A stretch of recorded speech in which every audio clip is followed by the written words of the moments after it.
All right, we are live now, Mike. Yeah, I So, see. I never. everybody, Oh, go ahead.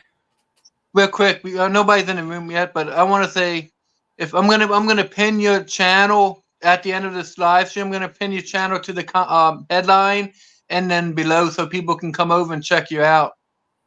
Yeah, let me see if I could post this on mine so people could see it and maybe come and check it out your channel too. Give me a second. I have to figure out how to do that. Okay, there it is on your thing. Let me like it first. Share. Get YouTube on it first. I got it. Just got to go to my thing. Kind of walk over there a little bit, because I don't want to interfere, you know. Commentary. Here, this one goes on stream now.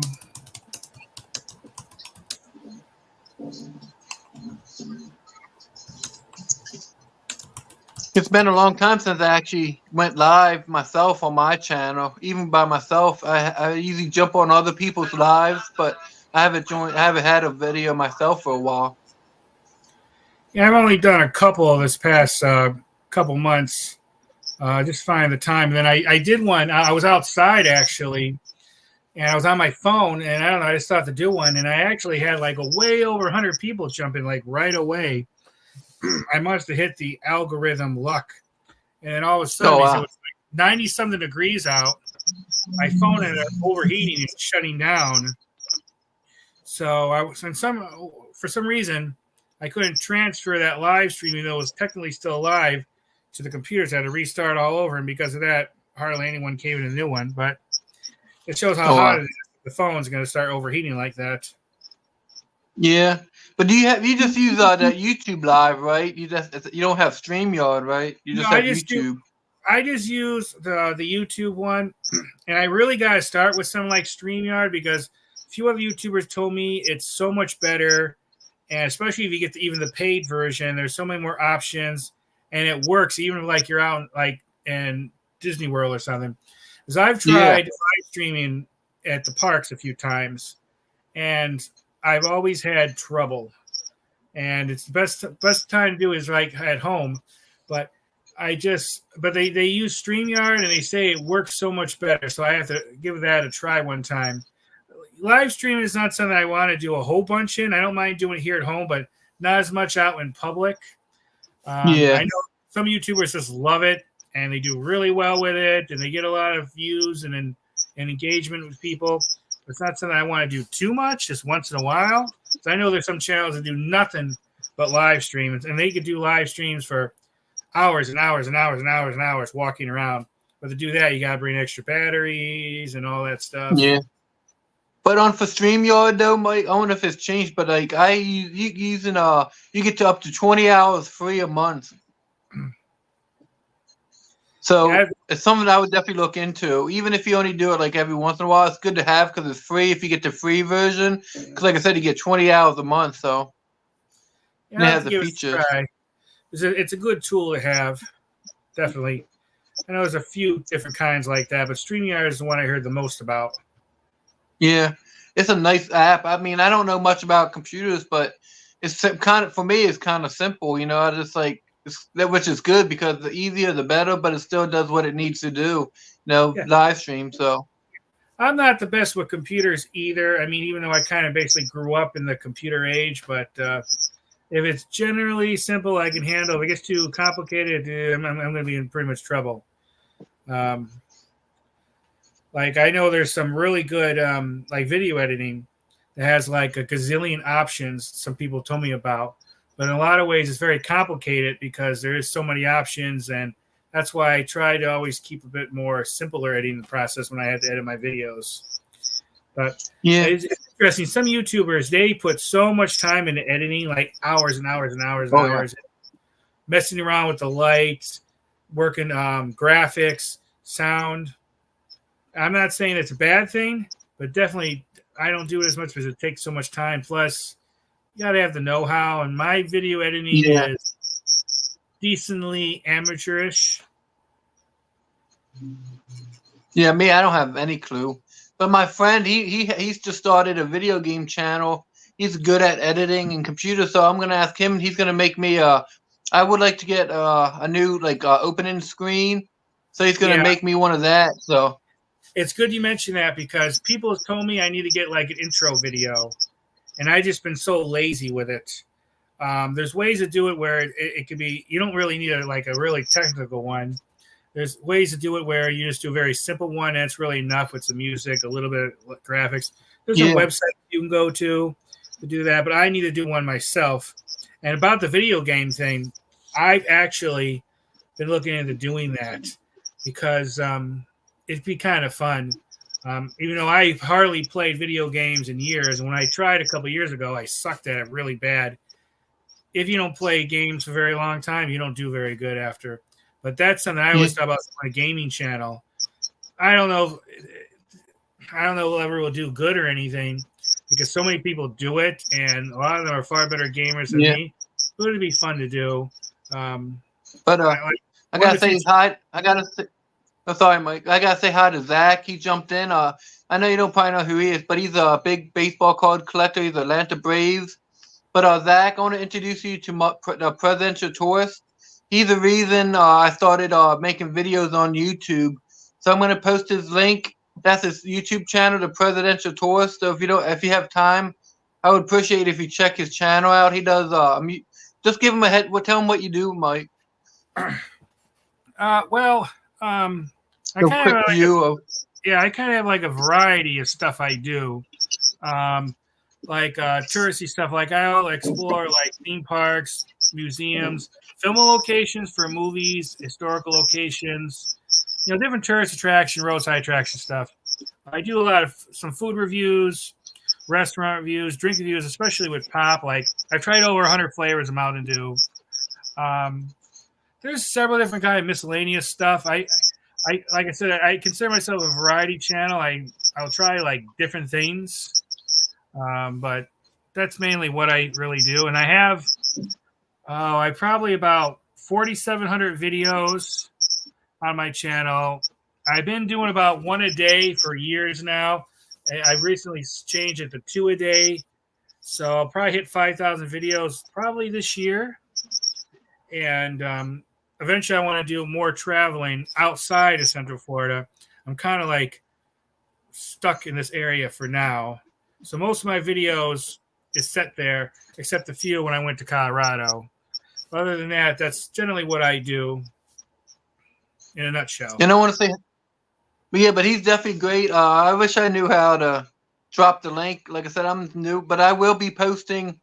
Maybe even might drop it in next, like one other stream. But I will post it in the title. But it's the president. Unless you know how to do that, the comment. I could put in the message board that's popped up. I just got to. And I want to say hi to DK. Hi, DK. Let's see. Yeah, I really got to learn how to do that. Like, I don't know, because if I had to go out to your channel, get your link, I don't know if I would X out on the stream, so I don't know how to do that.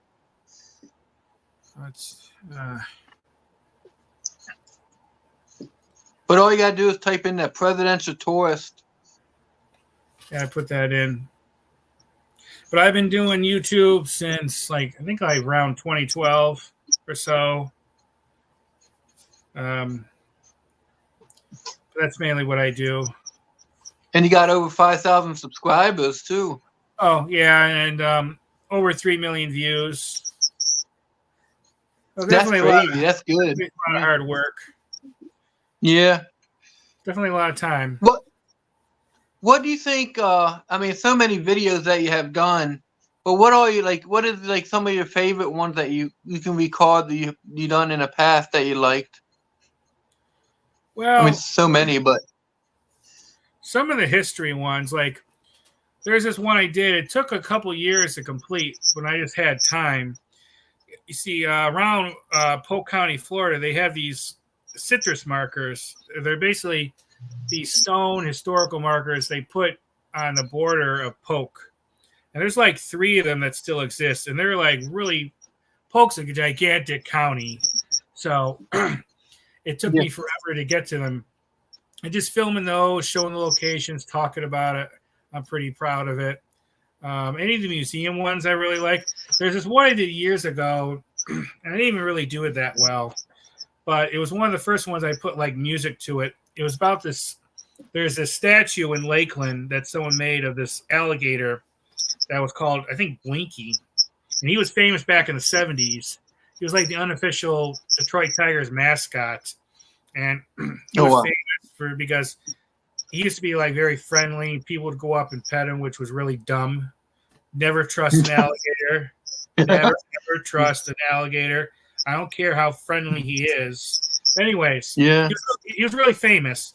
Until one day he got killed, supposedly by a crocodile, which are crocodiles in Florida. But anyways, there's a couple statues in Lakeland. One that's made of like machine parts. He looks like an alligator version of the Terminator.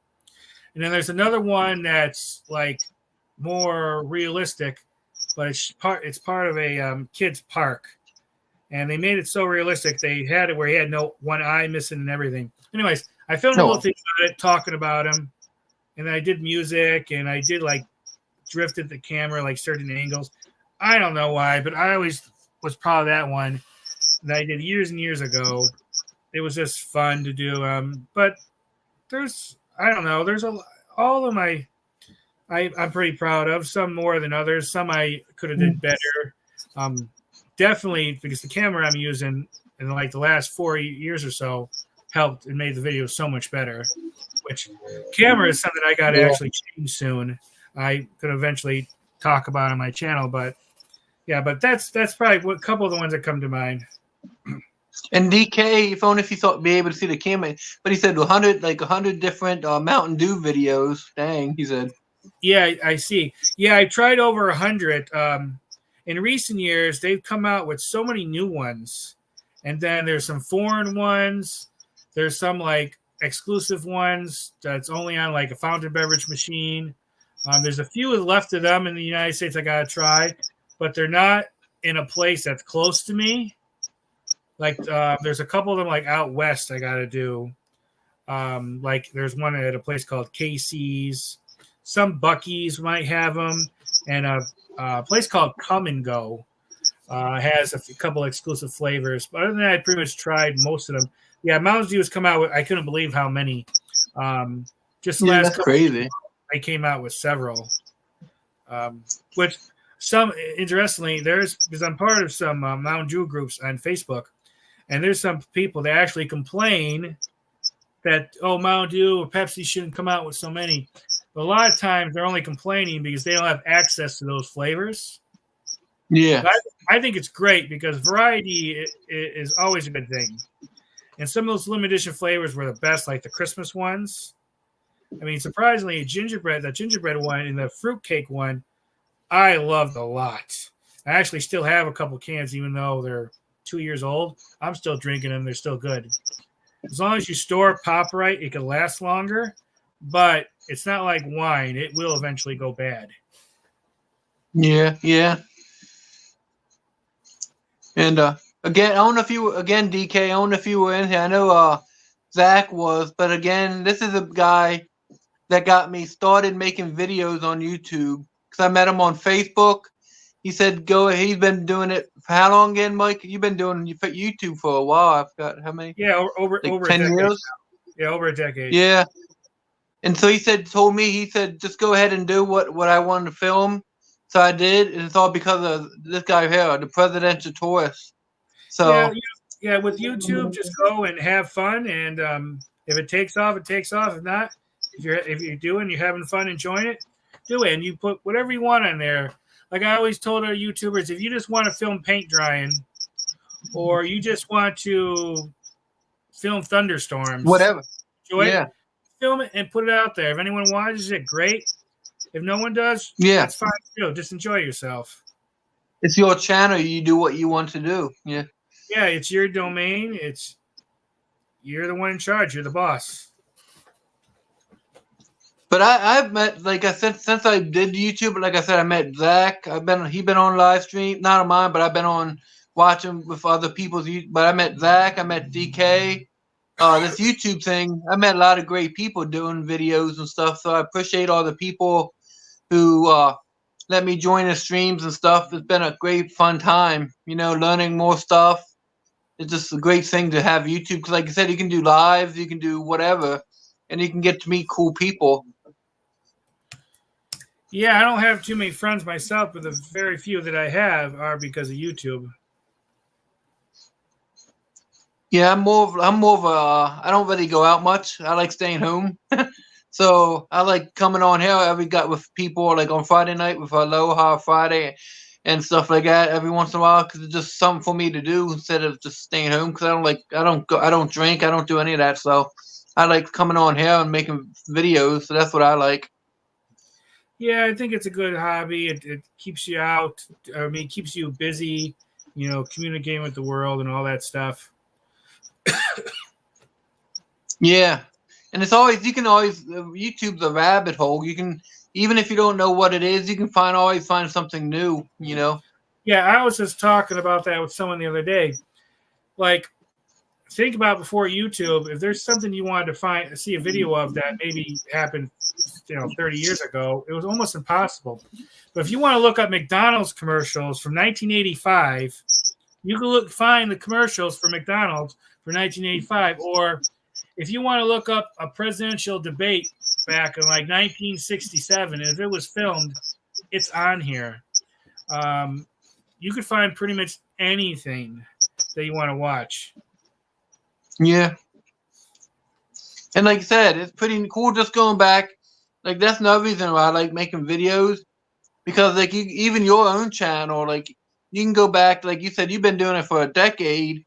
I mean, for like almost, you can just see how much you came along since then too. It's a good way to keep up with your own stuff, Oh yeah, I know I definitely improved. Because when I first started, I was nervous because I was a lot more shyer then, and just being in front of a camera, just doing it because people's going to watch you. I mean, technically, we're all alone. Yeah.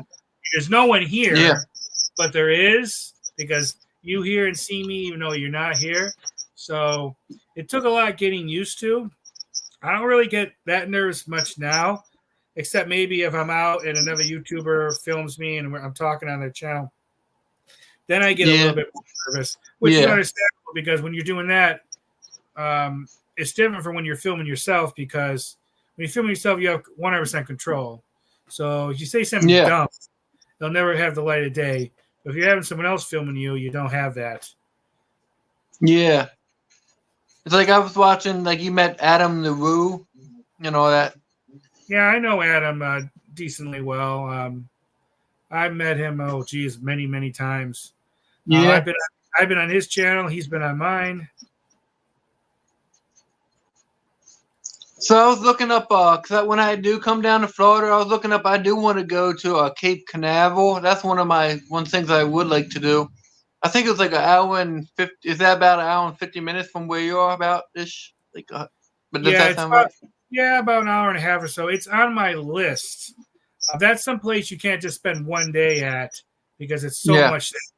I do know there's tours you can get. They even have astronauts. You can meet one and talk to them. Yeah. I've always thought about getting like a year pass or something to that place because there's a lot of things to see, but there's also a lot of things around there to see too. Yeah. So I was reading that. Yeah. Oh, sorry, Mike. I was reading that, like you said, like if you do visit that place, like you said, they said it like even on their website, it's something you want to at least like take 2 or 3 days to see everything. Yeah, most definitely. And you might want to try to do it when they have a launch too. I've never been down there when they have a launch, but it's something I want to see. Even though I see the launches from where I'm at, I'm quite far away, but it's a pretty impressive sight from what I understand it, to be there and to see it go up. Yeah, I would like to see that myself. I was looking at the schedules. I wonder how many times they do them, but I think I thought like they have the launch schedules and stuff. I would like to do it when they when they have that. Like if I know they can get scrapped anytime due to weather and stuff. But if I'm coming down, I'm gonna try to come down when they have one of those launches. So that'd be neat. Mm-hmm. Another place you might want to go to if you since you're interested in history stuff is St. Augustine. I haven't been there yet, yeah. but it's the oldest city in North America. It's been around since like the 1500s. And they do have like an old Spanish fort and a lot of history there. I want to go there. That's a place that there could be days and days worth of visiting and filming there. Because I love the history stuff. Yeah, no, that same thing. I have that on my list too. Like Florida has a lot of history, Mm-hmm. Yeah, I would like to see. I would like to see some of them swamps too. That'd be neat. Going through them. Yeah, they have, and that's another thing I just haven't got around to do when I want to. You can take some of those boats, where they have like the big like fan in the back, and they take you to like Everglades and things like that. Some of them would be cool to check out, and that's something I want to do myself. Yeah, because I just find that kind of stuff. I mean, I don't know, it just has so much history. Like, I would like to visit, of course, Tallahassee. I would like to visit, maybe Fort Lauderdale and stuff like that. Just a couple cities, Yeah, they have some cool old cemeteries here too. I want to check out. Definitely, with some historical people and some celebrities. I want to go and check out myself. The Florida Keys, like the southernmost part of the mainland U.S. is there. And they have like the special marker there that would be cool to check out. Yeah, I've been because I save a lot of the places I want to go to in Florida on the Google Maps, and you do like a green checklist checkmark thing, and almost the entire state almost seems to be like one big green because there's so much here alone to check out. I like what DK said. He said, rich history, St. Augustine for sure. He'd be super nice to find some of that Spanish gold. There's probably some around there, too. I'm willing to bet you. Yeah. If I come down, I might see if I don't know if you can detect. I'm sure you can't do it right there. But I got a metal detector. I should bring that down with me, Yeah. You just got to be careful. They say that Florida is the hardest place to metal detect because there's not a lot of the public land because so much of it's private. But you hear sometimes of someone finding like an old Spanish coin on the coast and stuff. You just got to, a lot of it has to do with luck. Yeah. Even like because even if you find new jewelry and stuff, that'd be nice too. Like gold rings, gold necklaces. People lose stuff all the time at beaches. Yeah, I always wanted to do some metal detecting videos. I have an old metal detector I got back in the 90s from Radio Shack. I really want to get one of those Garrett AT Pros because I heard a lot of good things. Plus, it's like I told you before, that one YouTuber I watch from time to time who does a Nugget Noggin, he uses those, and he has had a lot of luck with those things. Yeah, I checked out his videos after you said it last time. He found some crazy stuff. I mean. Oh, yeah, and he's been doing it for years. And now he actually has a business, too, where he sells, like, metal detectors. Oh, really? Oh, wow, that's pretty neat. Because I got a Garrett Ace 250. I got it for when I graduated high school.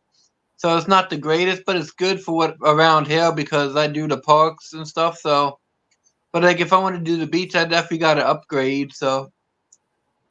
Yeah, I also know they have some of those handheld metal detectors. Like it's like a pen, like a pointer thing. I know a lot of them use it to help them pinpoint when they're digging where a thing is. Those are really helpful. I got to get one of them too. Yeah, I got one of them also. Yeah.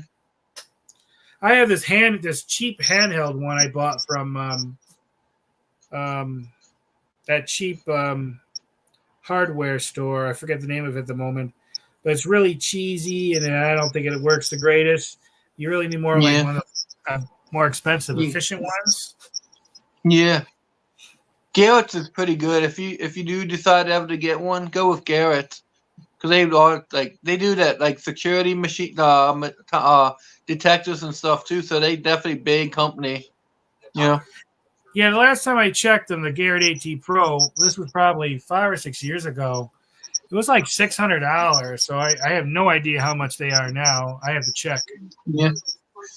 But yeah, DK, Garrett, a carrot stick pinpointer. Yeah. Do you detect DK? You seem like you know. I can't remember if you said you did or did not, because you seem like you know a lot about detectors.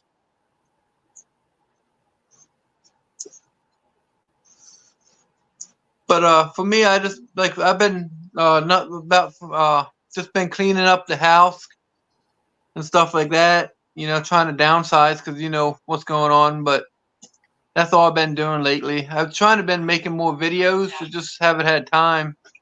You know. Yeah, he said he's detected for about 7 years. Oh wow, DK. I haven't done too much with detected. it. Just never seem to have the time. Then you got to be careful where you go. You don't want to go on the wrong side. Yeah, that's true. Yeah, like that's why I like some beaches. Like I mean, parks and beach. I really would like to do beaches, like especially after like more in the fall time. I mean, I'm sure a lot of people already found all the stuff, but like in the fall, it's like we get a lot of storms. So like that digs up the stuff. So even though everybody's pretty much gone, all the stuff found, I think the fall is when I really would like to do it. There's less people around, plus it just kicks stuff up. Well, one good idea with metal detecting is what that Nugget Noggin does. He studies like old maps, and he figures out where old homesteads were back in like the 1890s. And he'll go to the woods where those houses used to be, and then he'll metal detect where the houses were, and he almost always finds coins and different things. But it takes a lot of research, looking up old maps. You gotta know where you're going if you're gonna walk in the woods, and make sure you don't get lost. Yeah. And how he does it, and that's why he's able to find a lot. And of course, you look for locations of like old dumps, like bottle dumps. You can find a lot of old bottles and things like that. And being on the East Coast, I'm in Maryland, of course, and it's a lot of like around me, it's like a lot of Civil War stuff, like between my state, couple states. So it's always cool to find stuff. Yeah, even just walking along small creeks, you could find a lot of things that they find. Yeah. I would like to. I know it's not metal detecting, but I would like to also find arrowheads and like shark teeth and stuff. That'd be pretty neat. Here in Florida, there's another thing. It's on my list. It's called the Peace River, and they say that's an amazingly good place to go to find a lot of shark teeth. Sometimes you can find like the big ones, like megalodon and things like that. Yeah. During that time, Florida was more underwater. I just haven't done it. You're supposed to get like a permit to do those things, to go in the river and look for it. The only thing is, I'm a little nervous doing that because alligators. Oh yeah. Some people will go in the water, and yeah, I know. Because, there's this dog I rescued that went in this pond once. I went in the pond and got him out of there. Oh. And I felt something decently good size bump up against my leg. And I tell you, it was an alligator. It had to be. Yeah. That's crazy. I remember talking to my mom about that, and I was saying what I did was stupid and nuts. And even though I saved the dog and everything, but I don't think I'm ever going to do that again because you take a really big chance doing that. Yeah. Do they? I mean, you don't hear much of people getting attacked. Do they actually?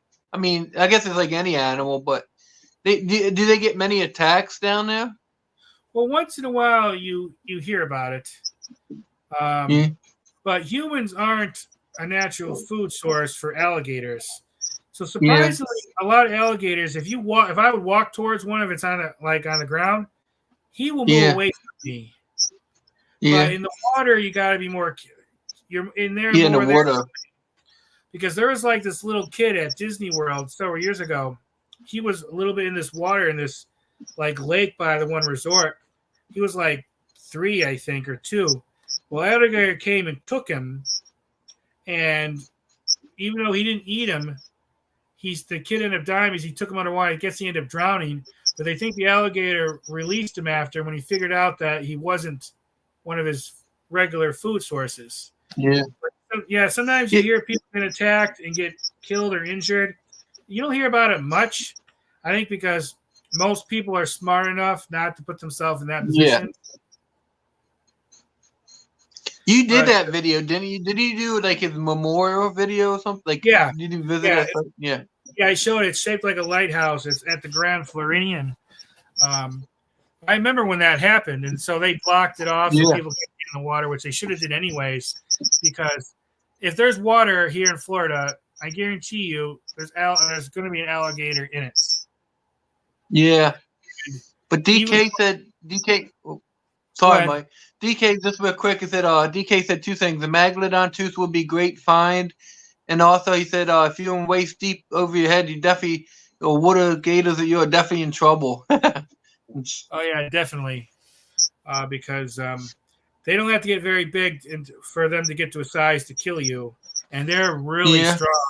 I mean, I love alligators. They're cool. Yeah. But I'd rather they over there and me over here. I don't. A few times when I see them in the wild, I never get too close. What's the biggest one you think you ever saw? How long was it? Like, did you see big ones? Yeah, I saw this one up in Lakeland, and I was driving by this lake, and he was gigantic. His head was like huge. Oh, he had been like 12, 13 feet long. He was a really big boy. Like, oh wow! I have this alligator. I'm not sure you can see it up there. Yeah. Alligator head. Let's see if I can pull it down.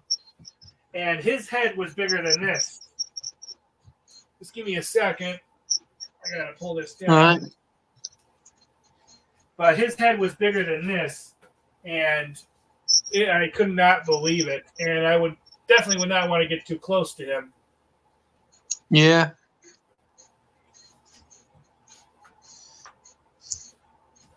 Yeah, I would like to see, like you said, I would like to see him in person. I mean, I don't know if I ever saw one like at a zoo or something, but I would like to see him. But like you say, stay close, not too close. I mean,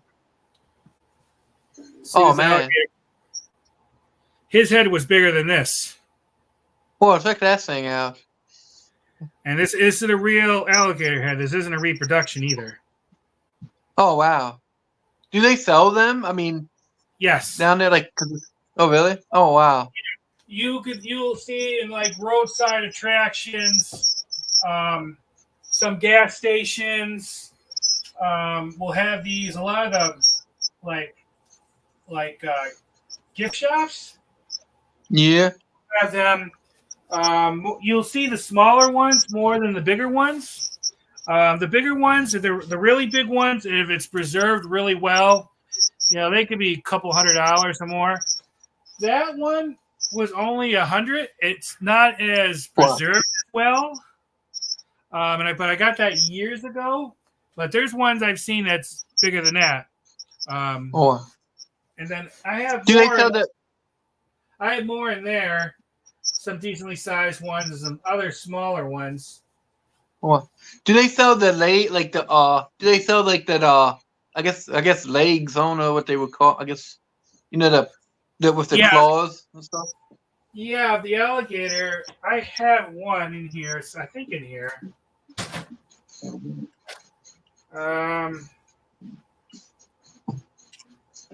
Yes. I have it here someplace.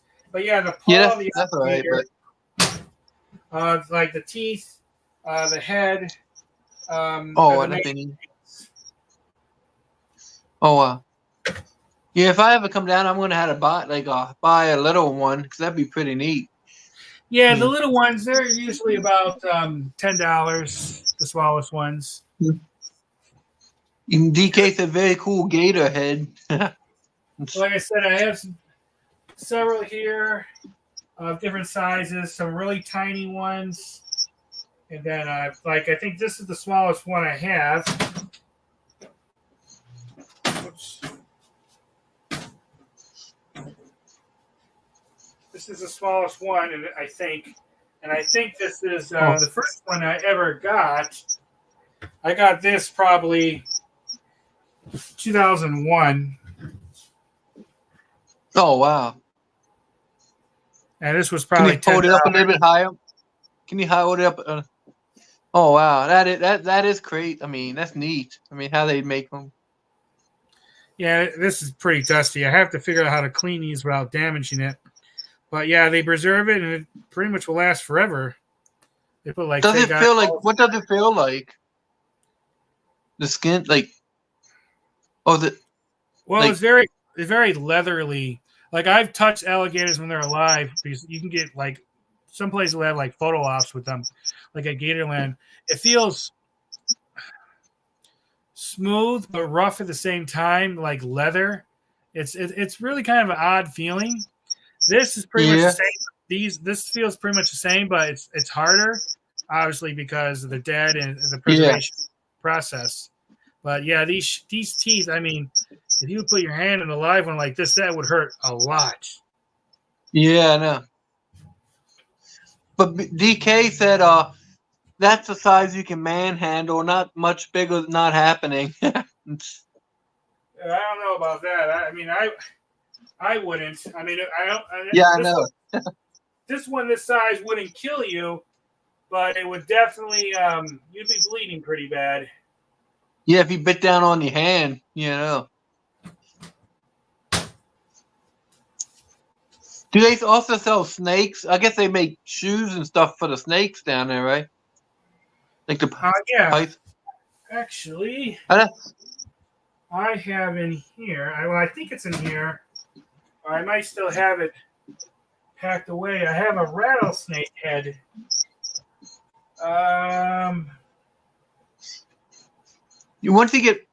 One day you should make videos for them, Mike, because people would like to see them. Like the alligators and the snake. I might have it in another box. But I have a rattlesnake head I picked up at Gatorland. It has the fangs and everything. It's really cool. Oh, wow. Yeah, but you see that, not as much as the alligators, but you see snakes sometimes. You see those sharks in a jar sometimes. Yeah. People tell me the real sharks. I'm not sure if that's true. But you see a lot of typical Florida souvenirs. Hey, Mike, can you see that comment? Is South Florida is overrun with constrictors, right? Oh, that pythons they have. What do they have? Anacondas. Well, yes. Yeah. Well, more down south than where I'm at. Like they have like hunts where people go out there and they just find them and they get paid to find them. I haven't seen any of the anacondas in the wild. There may be some here, but more down south in the Everglades. More.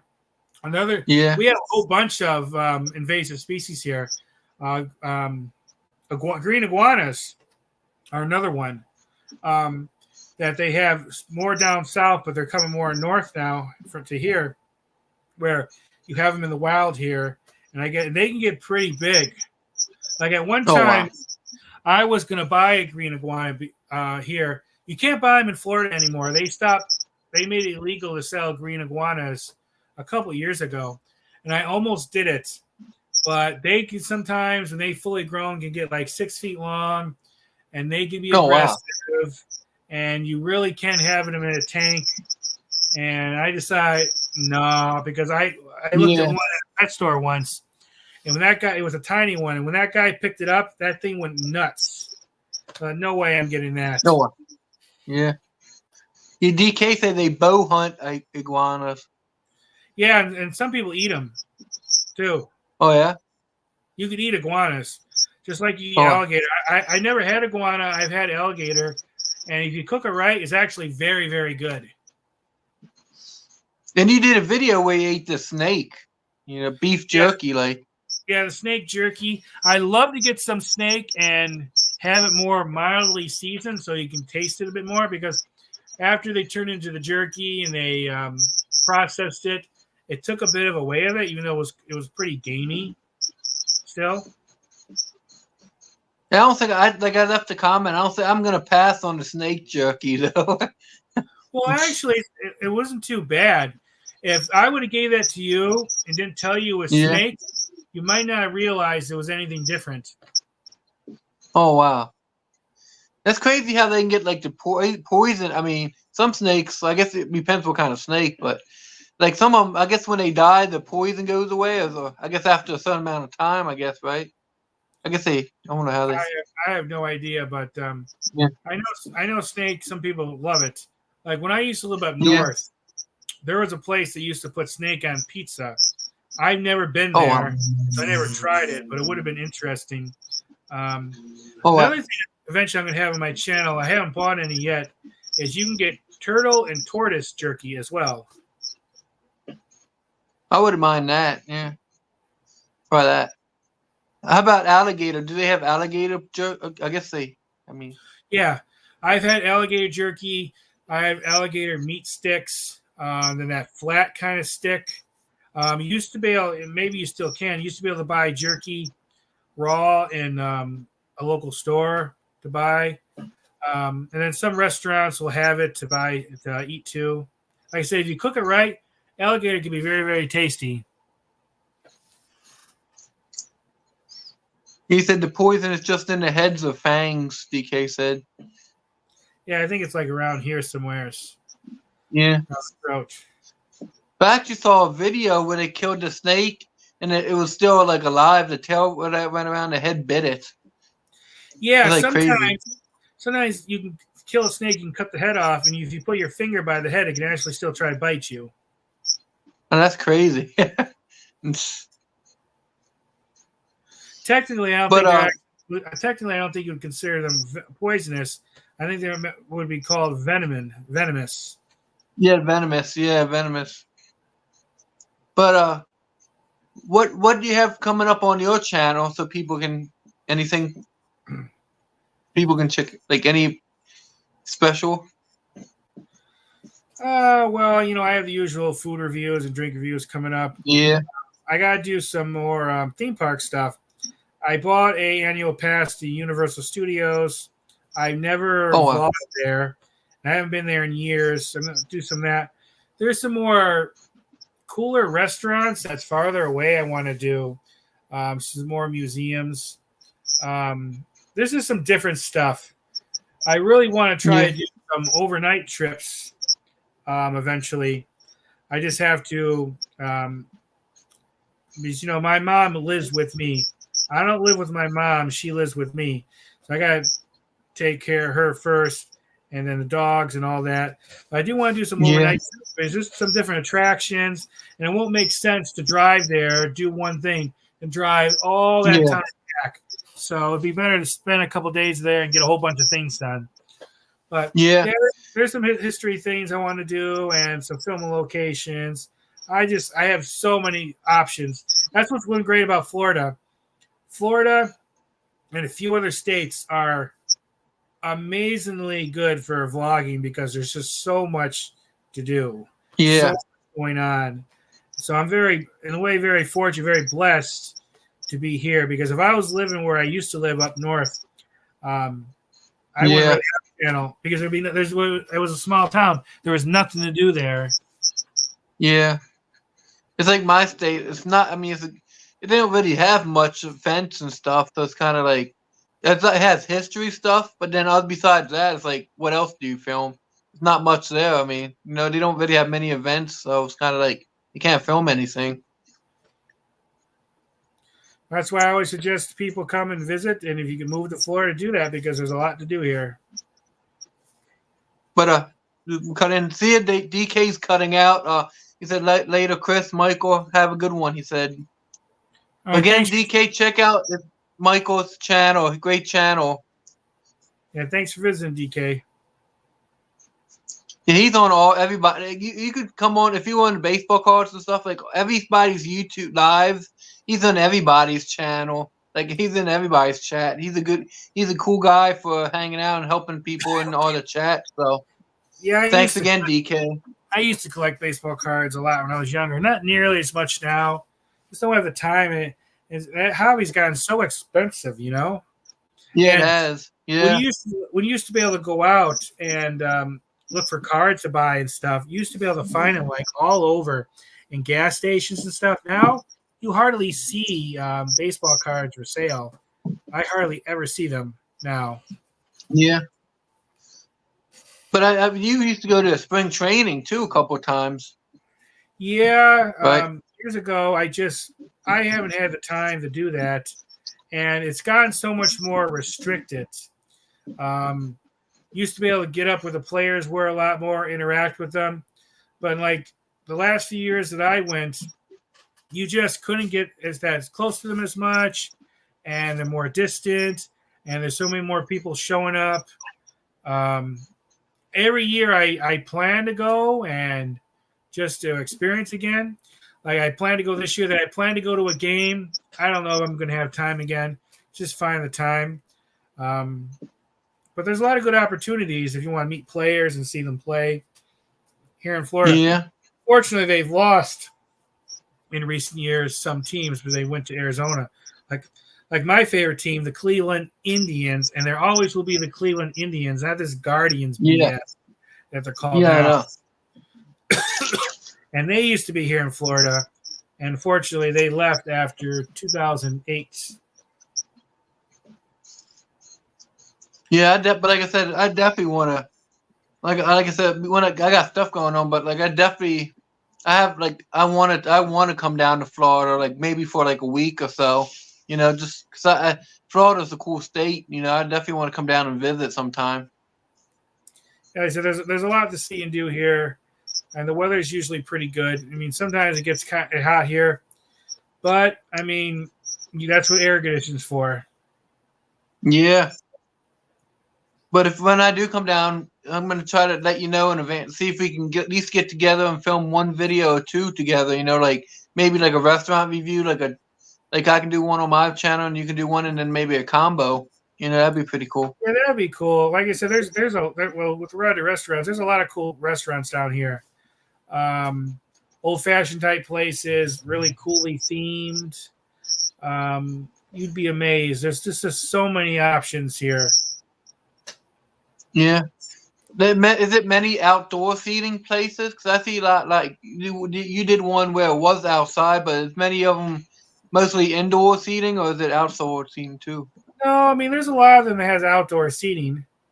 I hardly ever utilize outdoor seating because it just get kind of warm out there. But a lot of them do have it.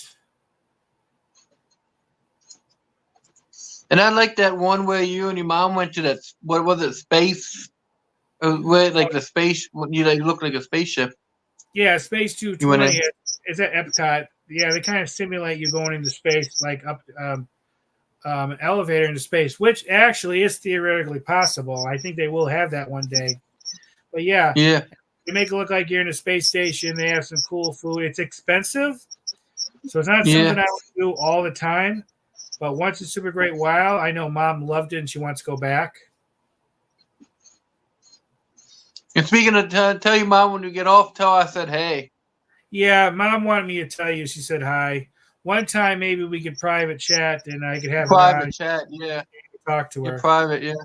Yeah. But theme parks have a lot of cool restaurants. Like even like Disney Springs, which is free to go to. They have a place called, I think, T-Rex Cafe. It's dinosaur themed.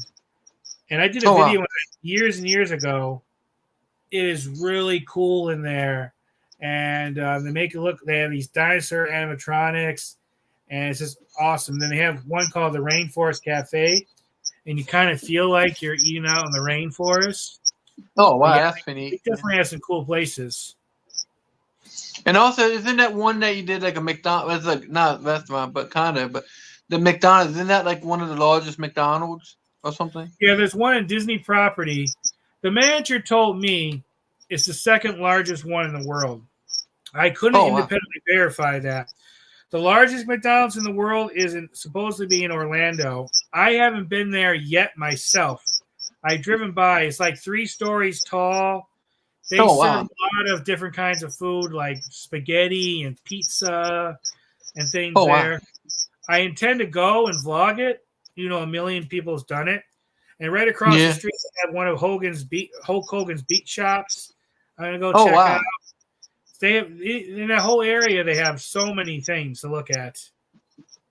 Yeah. That's like you said. Like you said, Florida is crazy. Like you can literally, you can do it like 365. Like some people, like you can still not see everything. I mean, Yeah, if you wanted to live here and be a vlogger and just do Florida stuff, you would have a channel full time. You wouldn't have to go outside the state because there's so many attractions and new restaurants, new events happening and changes all the time. And we're not even talking about all the natural wonders like the state yeah. parks and the natural springs and all that stuff. There's a lot of nature reserves and things I want to go hiking and show off. There's a whole bunch of them just around here. Like the one I think you did the short where they had the big spider web. Yeah. Oh yeah, that's with Bach Tower Gardens. That's a botanical gardens, very beautiful area.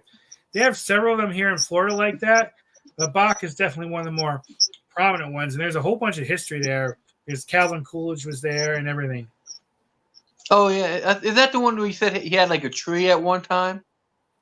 Yeah, at one Or time something? years ago, they had a tree that he helped plant. Him and his wife. There's 2 trees.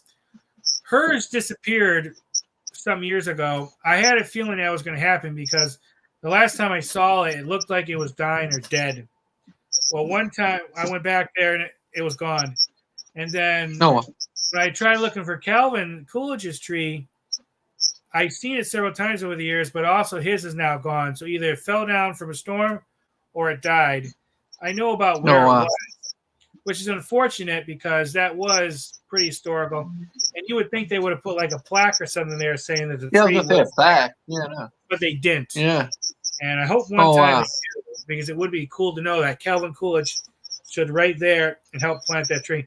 I'm sure he just stuck the shovel in the ground and that was it, but still knowing that he was there. Yeah.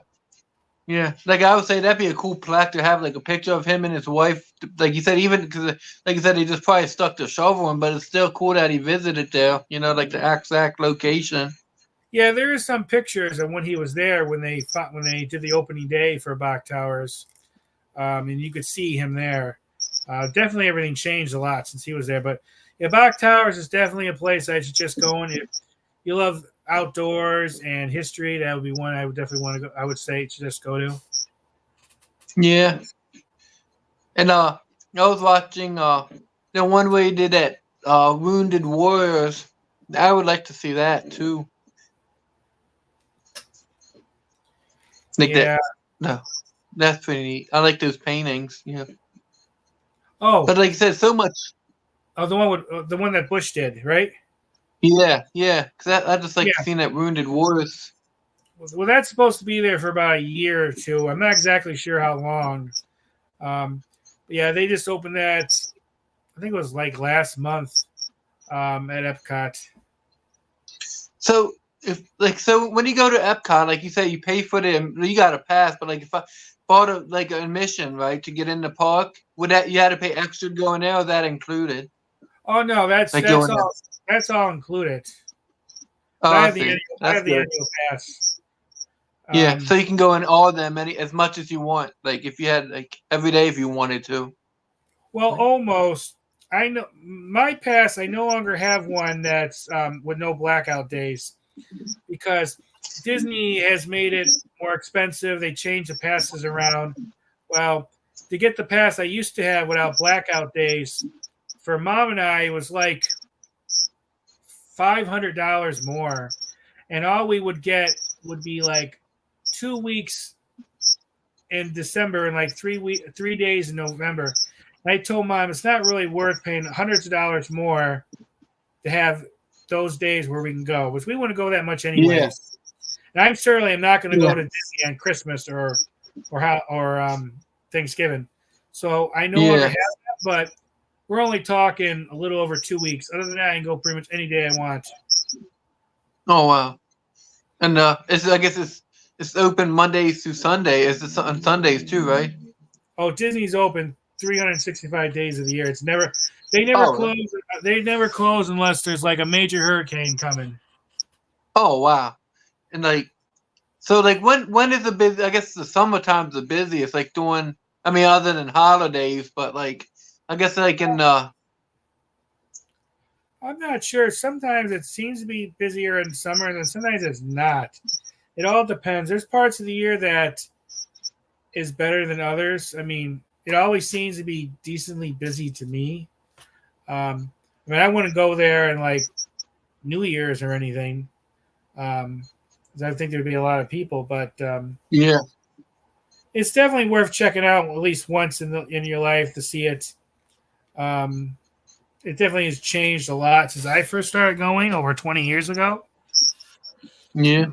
I don't think really that much for the better, because Disney has cut Oh out yeah, some of the extra stuff that made it kind of magical, I guess you could say. Some of the yeah. interactions, like the characters and things like that. And then, of course, they made everything so much more money because that's all they really care about. I always find it funny when people say to some of the ones who run Disney now, well, that's not what Walt would want. Well, the people who run Disney, they don't care about that. They don't give a darn what Walt wanted. Walt is dead. He's been dead a long time. No one there at Disney was there when Walt was there. All they cared about was running it and making as much money as possible, which I don't blame them. They're a business. That's what you do. But I know if Walt was alive, he would be running it definitely more differently. But yeah, like you said, I think it's like you have how many like Lego? You got Legoland, right? I don't even know what's down there. Legoland. I got Disney World. I do got SeaWorld, which I hardly go, and I need to get there because it's a really cool park. And then I bought Universal Studios. The only other major park I don't have, and I may eventually add it on, is Busch Gardens. Because going to SeaWorld and Busch Gardens is so much cheaper compared to the others. Like my annual pass to SeaWorld, my pass and my mom's pass together, so I got it for both of us. It's only like $21 a month. Oh wow! Now that's contrasted to Disney World, which is $149 a month. Because I'm on payment plans for like Disney because I couldn't afford the $2+ grand at one time. It says I couldn't. It's too much. Yeah. The only one that I pay outright for all at one is Legoland. And it's worth having it because I have the highest pass of Legoland, and because it's for Merlin Entertainment, and that gets me in like over 150 attractions across the United States. All their attractions across the United States, I can get into. Wow! Supposedly the other Legolands, which there's like 2 others. Merlin Entertainment also owns the Madame Tussauds Wax Museums, Sea Life Aquariums, the Orlando Eye, and things like that. So it's worth having that. And if I ever do any traveling, I intend to see all of them. But it's worth having, I think. I did it last month, and for all of that, it was only about like $500, I think. Oh wow! Still, compared to Disney, is a lot cheaper. But the thing is, with Legoland is designed for kids for 12 years and under. So there's not a lot for an adult to enjoy, but they do have the Cypress Garden section, which is a botanical garden. So it's worth going. Oh, and they also have that Peppa Pig theme park. But that's also designed for 12 years and under. Yeah. If you're a kid and you like Peppa, you'd like it. For me and probably you, I have a feeling we would both consider a bit of a snooze fest because it's not built for us, for us. Yeah. We're grown dudes. But it was interesting to visit. I've been there a couple times. I pretty much filmed almost the entire park in like one day. Oh wow! Yeah, I was looking online. I was actually looking at like a membership, but of course I wasn't gonna get it because I don't live there. But even the space, well, like I said, the Cape Canaveral or whatever, they even have a yearly pass, I think. It looks like we have a new guy in. So is God is great, Titus. Hey Titus, Titus, this is my friend Michael, the presidential tourist. This is the guy who got me into YouTube. So if you could check out his channel, his name's the presidential tourist. I would appreciate it. He's like I said, he's the reason I got into YouTube. So hopefully you're doing good too, Titus. Well, I was going to say, Chris, if of course, I don't know if you ever will do this, but if you ever visit Florida like 2 or 3 times a year, getting an annual pass to Disney is actually not a bad idea if that's something you wanted to do. Because I know there's some people who don't live in the state, but they have an annual pass because they visit Florida so often that it makes it worth it. Yeah, because I was looking at the daily admission versus the yearly pass. You actually end up, if you use it a couple times, you save it money anyway. Yeah, because a day pass is quite expensive. I don't know how much because it's always like changing. Hey, Mike, do you know how to drop a link? Yeah, I just did it again. Yeah, I gotta really learn how to do that. So you live in Japan? God is great. That's cool. I watch a lot of Japanese traveling videos, and they have so many cool places to visit. The culture, the history, the attractions, the vending machines. Japan has so many cool vending machines that Japan's like one of the top places in the world I want to visit. It's such a cool place. Yeah, he does. Titus is good. He does. He has a garden. He does his garden videos. He does his walks videos. He does his talks about sports cards and stuff. So he's a great channel too, Mike. God is great. That's cool. You know, like I said, Japan's a cool place. I do want to visit there one day. They have a lot there. Yeah, he volunteers, like you said in the comment. He volunteers work with kids with cancer. He does. I'll have to check out his channel then. Yeah, he's a great. He's in everybody's comments too. Appreciate that, Titus. But yeah, I was thinking about getting that pass if I do come down a couple times because I do like the space stuff. I just find that interesting, you know. Yeah, it would definitely be worth it. Oh wow, I didn't know you spoke that many languages, Titus. He speaks 13 languages and been to 87 countries. That's cool. I've only been to I've only been to Canada. That's it. But I do want to do some traveling one day. I don't know a second language. I tried to take one in school. I was very bad. But it's something I do want to one day pursue.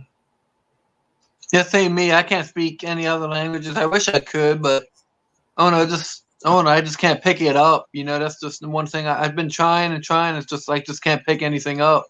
I mean, I know basic, but I mean, it's just hard to learn. You know, I don't know why. But they say it's always when you're younger, it's always easier to learn that type of stuff.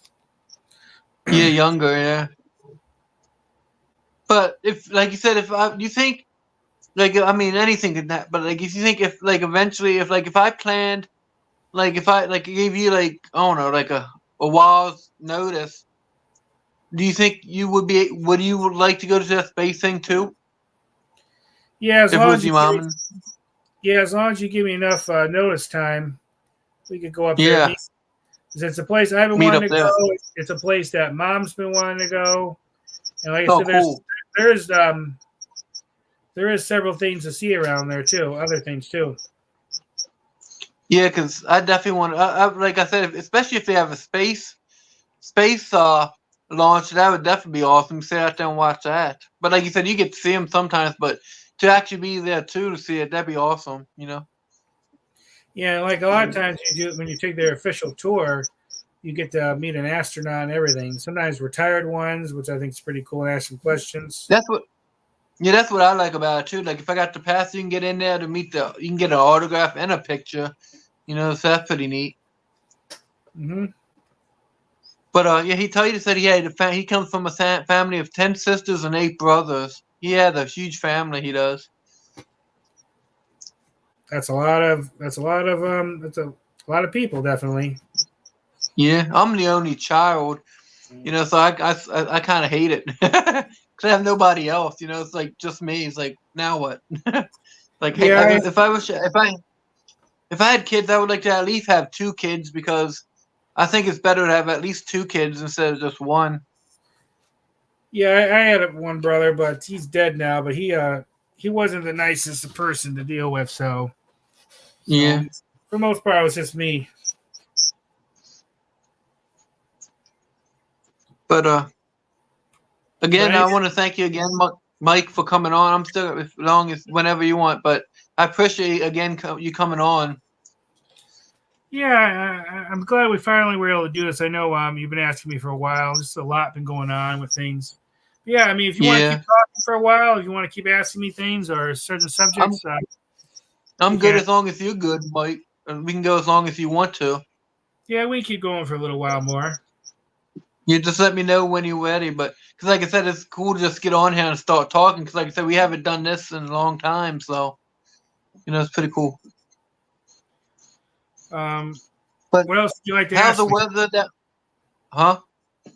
I How's the was weather down there now? well, really hot. I mean, it's been 90 something Yeah. degrees. We've been finally getting more rain here and there. This is more of the rainy season now. It hasn't been that bad. But yeah, humid, hot. Have been still getting a lot of sun. Yeah, I actually really like the weather. Yeah, that's good. Because that's another thing. Like, I was worried, like, if you go to those parks, like I said, you don't want, I mean, when it's hot out, that's not fun, because a lot of moving around. But Yeah, especially when it's super muggy because it makes it feel hotter than it really is. Um, but like I said, that's what air conditioning's for. Every place is cooled by it. Just go in, take a few minutes, and get right back out there. I wouldn't do any like nature hikes during this yeah, time. I'd wait more towards the winter and fall, and usually then it's pretty decent. But mm. yeah, it Well, is what it is. well, I don't say thanks, Titus. Titus said he subscribed and commented on your newest video. Yeah, I see. Thanks, I appreciate that. Thanks, Titus. Excited, like how I got. Most people on my channel doesn't know my backstory, but you kind of do. I told you a little bit my mobility stuff, so I got to plan that out too. But so I got to see how that goes. Yeah, that's the one thing. A lot of places like Disney, for instance, it's big and there's a lot of walking around. So there is places there where you can like rent like an electric scooter or something. That's something you may want to do if you have a lot of trouble. It's an option. Yeah, I would like to. I know it's not really a ride, but like that thing that the tram or whatever it is that way you get from the parking lot to the park. I would like to get on that. That'd be pretty neat. Yeah, they have the parking lot tram. They have like the monorail, and then they have like That's what I meant. They have like a Skyliner too, which is basically like a big bucket that takes you from these stations to some of the resorts and some of the parks. Like when you get on that, I guess you park. Does that cost anything to get on that? No, you don't even have to be you don't even have to have a pass or nothing. You can just get on it, but it all depends where you park. Yeah, you can't park at say Magic Kingdom because it's not free. You have to pay unless you park at like the only way you can really do it if you want to like ride the monorail some and ride the Skyliner and things like that is to park at like Disney Springs and catch like one of the buses to one of the parks and then get on it. Even with the resorts, they don't. They used to have it where you can go to the resorts, park, and not have a problem. But because a lot of people was abusing that to get out of paying to park and stuff like that, so now they for the most part they only let you park at any of the resorts, the hotels that's Disney owned. If you're either have like a dinner reservation, or if you're staying there, or you meet up with a friend, and then they get the friend's name and make sure the person's actually there and all that stuff. Cause I mean, that might be. I might. If I had to come down, I would like I said, I probably had to get. So I get a hotel. I get one of the places that have that and get on that, ride around for a couple minutes. That'd be pretty neat. Yeah, if you go the right time of year, I've seen it for $100 and something a night. For some of the lower end ones, which eventually I'm going to do myself because I haven't stayed at a Disney hotel in 12 years. Because I want to do some vlogging and vlog the experience. But if you get it the right time, you can get better deals. I wouldn't suggest, unless you really want to have the money to spend, to go to any like the higher level resorts that they have there, because it can be quite pricey. Like they used to have that Star Wars themed one, and for like a 2-night stay there, I think it was like $5,000. But that involved a lot of extra activities. Of course, Disney ended up shutting that resort down. I think it was last year because they never had enough people to fill it. Well, how many people is going to have that money to spend? And then if you have a family, you're talking about even more money. And to even go to that front door to that hotel, you had to be a guest there. I could not go up to it, and I really wanted to. There was a cool photo op in front of it, but they wouldn't let someone like me go there unless I was a guest. And while I would have loved to have stayed there, no way could I afford to spend like $5,000 to stay at that place, no matter how cool it is. Don't get me wrong, I love Star Wars. It's not as cool as Star Trek, but I still love Star Wars, but that's a lot of money. Yeah, it is. Yeah, enough for like,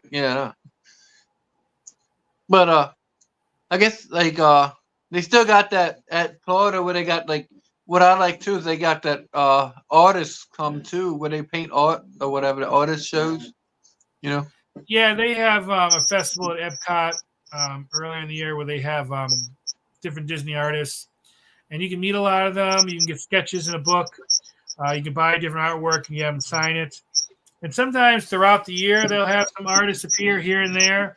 They have a couple art stores on Disney property where you can meet some of them. So how do you still get, when you go, do you still take your autograph book with you or you don't even take it anymore when you go? Yeah, I take it with me. I always have it. And here's the one I'm still doing. And one time they stopped selling these because of COVID, because you weren't able to meet anyone there. They really closed it down.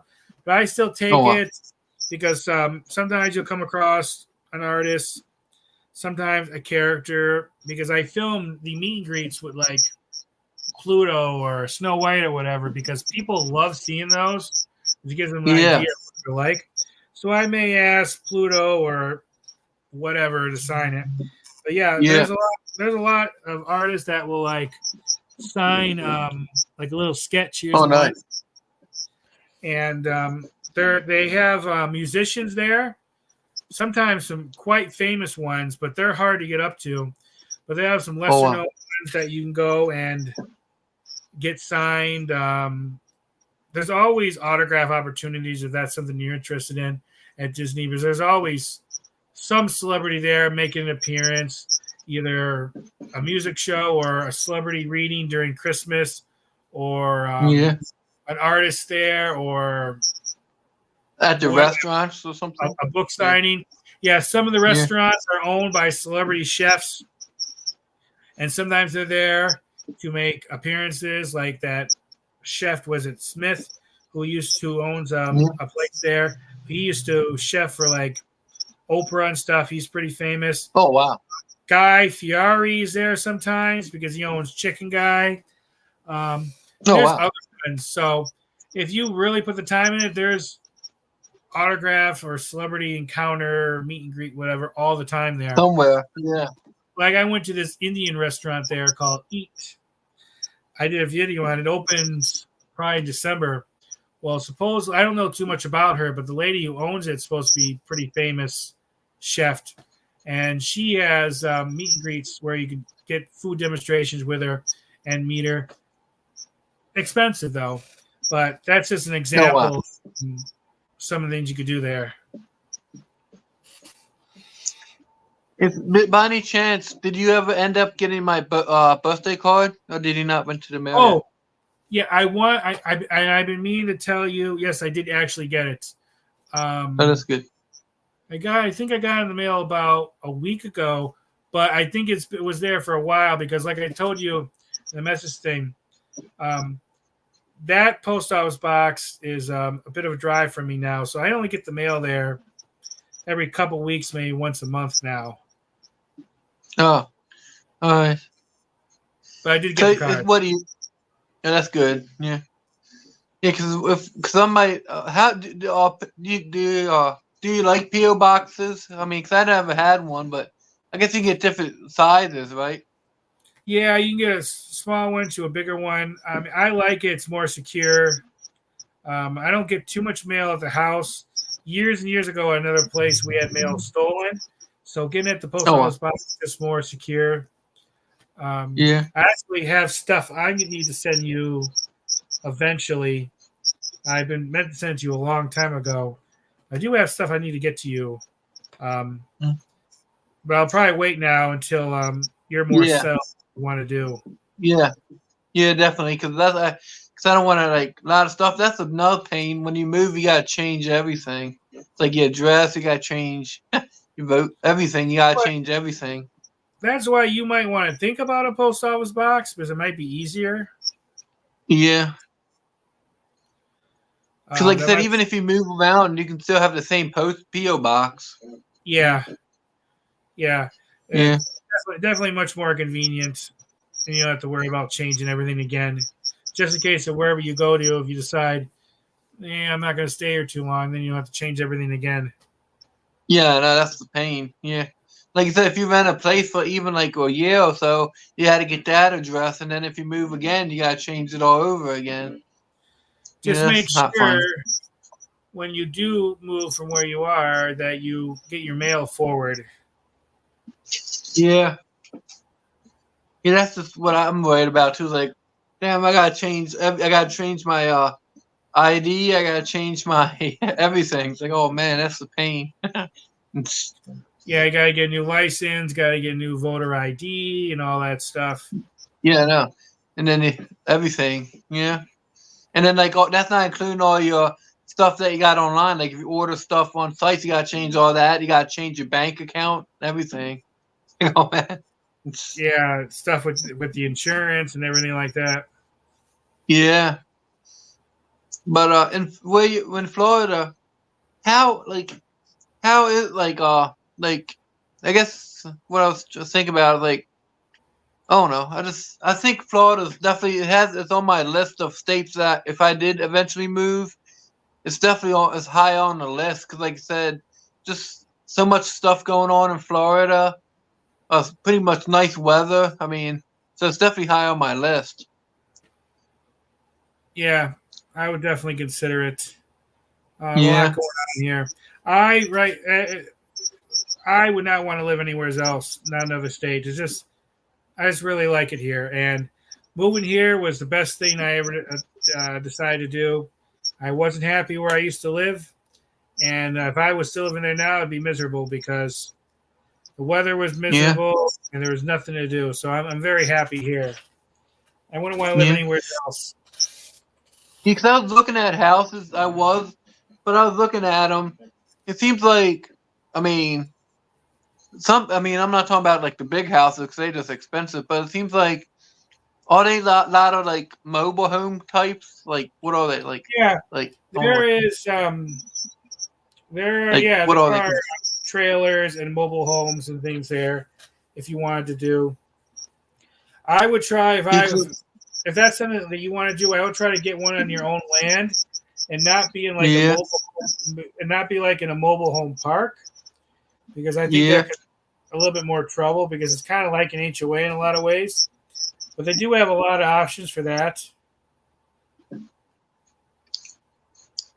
I wonder how they hold up in the storm. I mean, now next you get a lot of hurricanes. I mean, they probably be the worst place to stay in. Well, I mean, there's a lot of them around, and they seem to do okay. I wouldn't live on the coast or anything. I'd live more like inside. You're definitely a lot safer. I mean, I've lived here in Florida for 21 years now, and I never had a lot of damage. But sometimes you can have the strongest home and it can be toast, and sometimes you can have a home and be all right. But most of the time, you're going to be okay. I think it's definitely worth it. But I mean, it all depends on how much you want to spend and how much you can spend on a place. Yeah. Yeah, because I was trying to tell my uncle, he works for a company that they actually have a business, like in the state of Florida. They have like 5 different locations. I think they got one in Orlando, I don't think it's Tallahassee, but Tampa, I think. They got like 5 different locations. And I was going to say, he was thinking about maybe even seeing if he could transfer down there somewhere, so that way he can keep his job, but just transfer to a different state. Yeah, it's definitely worth it because, like I said, there's a lot here. The weather's great. It's a good job, economy. If he wants to do that, I think it'd be very good for him. And it's a good place to work. Florida, you're not taxed to death like you are in other states. That's what I told him. So that's why he was thinking about it. I'm trying to twist his arm a little bit. Like, he's only has a couple more years, but because it's the same company, he can probably see if he can at least transfer. And if he can, that'd be great, Yeah, and Florida's a good place to retire too. A lot of seniors move down here. A lot of retirees because it's just a good place to live. Yeah. And it's like I said, it's the weather. Like, I wonder what the average temperature is. Is it usually in the 70s or 8? It's hot too, but what's the average, you think? If you during this part of the year, you're going to get a lot of 80s and 90s. But during the cooler parts of the year, I mean, you get a lot of 70s, sometimes 80s, but sometimes it'll get a little chilly down here during the winter. But it doesn't last very long at all. Yeah. And that's another thing I want to go back to what we kind of talked about earlier. Like, if you had a house, I guess it depends on what kind of house too, but like, do a lot of snakes and like lizards and stuff just come right in the house? Well, once in a while I'll find like one of those brown anoles in here or one of those Mediterranean geckos. They're nothing to worry about. With regard to a snake, I mean, my old place, I found a couple baby snakes came in the house, really tiny ones, nothing to worry about. But that only happened a couple times in over 20 years of living here. So there's a good chance that's never going to happen. I mean, I'll see a snake outside once in a while. Most of the time it's those black ones. They're far more scared of you than you are of them. They're no harm. Yeah. Alligators, I mainly just see in the water. Sometimes you'll see it in the ground. I mean, I don't worry about being bitten by a snake or an alligator. I don't. I know one thing about Florida I don't like. When I was up north, they do have a bit more creepy crawlies with regard to spiders. I've seen some spiders down here that are really big, but that being said, I don't see them a lot.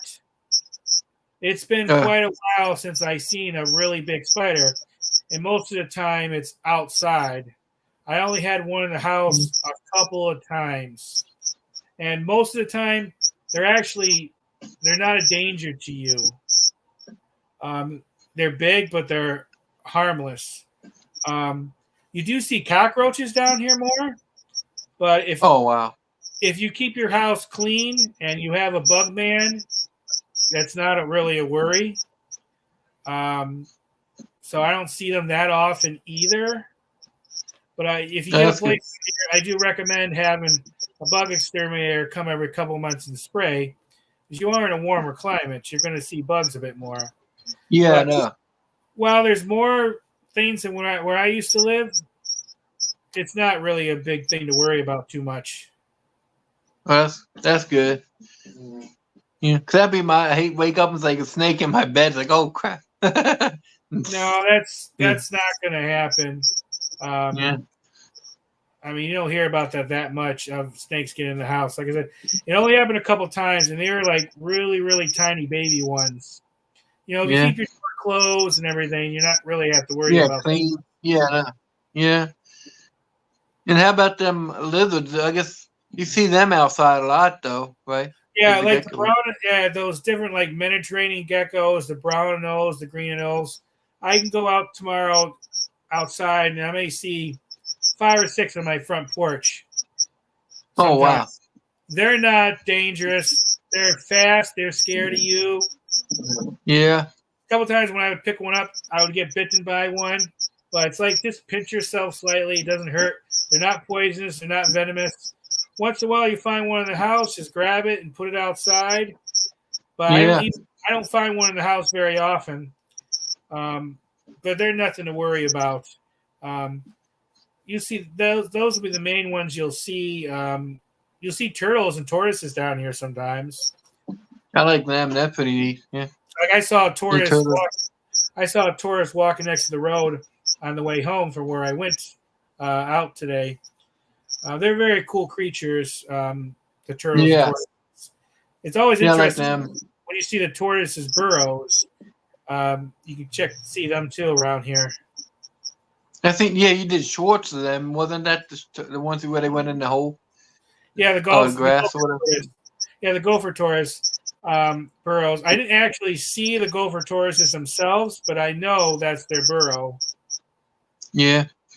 But I thought it was one video where he posted he did kind of walk in the grass, wasn't it? Yeah, well, that wasn't by the burrow. That was at Box Towers. Oh. You know, because these look pretty big. Oh, some of them can get pretty large. Because I saw some gopher tortoises. I mean, they were big. And some of those alligator snapping turtles can get pretty large too. Now, you think turtles and tortoises, they're slow, lumbering creatures. They can be quite fast when they want to be. Yeah, I know. Yeah, it's crazy how they can, like, everybody thinks they're so slow, but like you said, if you put your hand in them, they can actually bite it. Like, it was quickly, too. They can take your finger off. Yeah. Like I have a turtle, and well, I think it's she. She came from the wild. It was it's a red ear slider, and the reason why I got her is she was trying to come in the house about 10 years or so ago, and she was really tiny. So, I'm going to keep her. And if I would put my finger in front of her mouth after all this time, she would bite it. And wow. Those alligator snapping turtles can get pretty aggressive. They could take your finger off too. There's these soft-shelled turtles, and I heard they can be quite mean. And I actually rescued one off the road, and they can get really big. They have like a pointy nose, and you can see it on my channel. I heard that they can be kind of aggressive too. They have like a really neck and everything. They're really cool-looking animals. But, I mean, turtles and tortoises, they're not – I wouldn't worry about them attacking you or nothing. Like I said, they're mainly more scared of you than you are of them. Just don't put your finger in front of their face or anything. Yeah. But they're really cool. Yeah, wild. Yeah, they're pretty cool, yeah. And like you said, that one time – well, sorry, Mike, go ahead. Well, I was going to say, when I lived up north, I only saw turtles in the wild once. And I only saw a snake in the wild once, and it was dead. You come down here, and you definitely, if you know where to look, you can definitely see them and check them out. Do you got deer down there too? Yeah, there's deer down here. I've seen them a little bit. There's bears down here. You see or you hear in a report in the news sometimes them being seen. I never seen one in the wild. There are Florida panthers, big cats. And Oh wow. I think there's mountain lions down here. You Oh hear wow. about them being sighted in the news once in a while. I've never seen them in person, so they're pretty rare. So they're nothing really Yeah. to worry about. There are foxes down here. I've seen them a few times.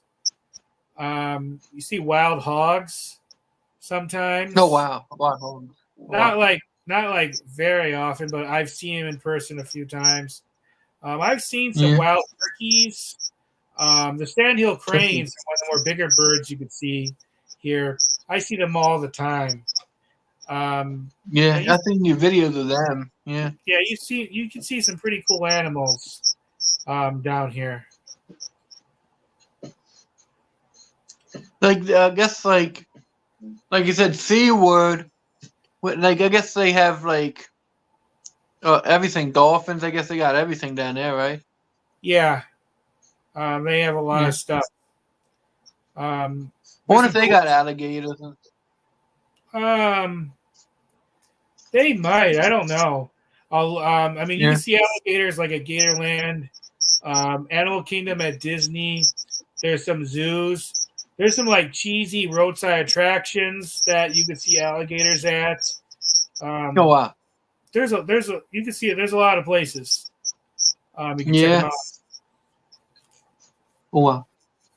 So, But if I was you, definitely make sure you see alligators. I would definitely check out Gatorland. They have some of the albino Gatorland. ones, the ones that's all white. Yeah. It's really cool. And you got to do that famous photo op. They have the old entrance that's shaped like a gigantic alligator head, and you got to get your picture in front of it. You used to be able to go in there and go into the gift shop, but the old gift shop burnt down some years ago and actually killed a few wow. animals. But they rebuilt Oh, it wow. since. They rebuilt it since, and it's nice looking. But luckily, the alligator head, which has been there for decades, survived. And you got to get there and get your picture in front of it. It's just a really cool photo op. Yeah, that'd be something on my list too. So that'd be pretty neat. I definitely suggest Gatorland if you like animals. Yeah, definitely. And then And is that? Go ahead. And how accessible is that? Is that pretty accessible too? Like for walking around, like if you had a problem. Yeah, like, yeah, they have paths there. I mean, I had no problem walking around. Mom uses her electric scooter there. It's pretty easy to get around. so that's there's good then. always benches and places to sit. There's a really good zoo in Tampa called, used to be called Lowry Park Zoo. Now it's called Zoo Tampa of Lowry Park. I used to have a membership there, year one, and that one was always really cool to go to. There's a show on Animal Planet, I think, that they filmed there. That's a very fantastic zoo. Hi, She-Wolf just popped in. Thanks for Hey, She-Wolf. stopping in. Yeah, I was talking to Chris. I've known Chris for quite a number of years, and I've been meaning to do a live stream on his channel for a while, and I finally got time to do it. But thanks for stopping in. Yeah. Thanks, She-Wolf. Yeah, she was Yeah, like great. She's been member of on my channel for quite a while. And she's always a really nice lady to talk to, very supportive. And she does some of the some of the similar videos like I have done, like Legoland and Legoland Antique Mall. She does a really good job in all that stuff. Yeah, I see her in your live stream sometimes. I remember that name. See her, she pops in. Yeah, She-Wolf. I watched a few more of your videos. I got a comment on them to let you know which ones I've seen, but I think you did a great job in all of them. And make sure you keep up the great stuff. But yeah, there's a lot of good places here in Florida, Chris, to check out animals. Not just in the wild, but in zoos and stuff. I always, when I go to places like the zoo or Gatorland, I relax a lot.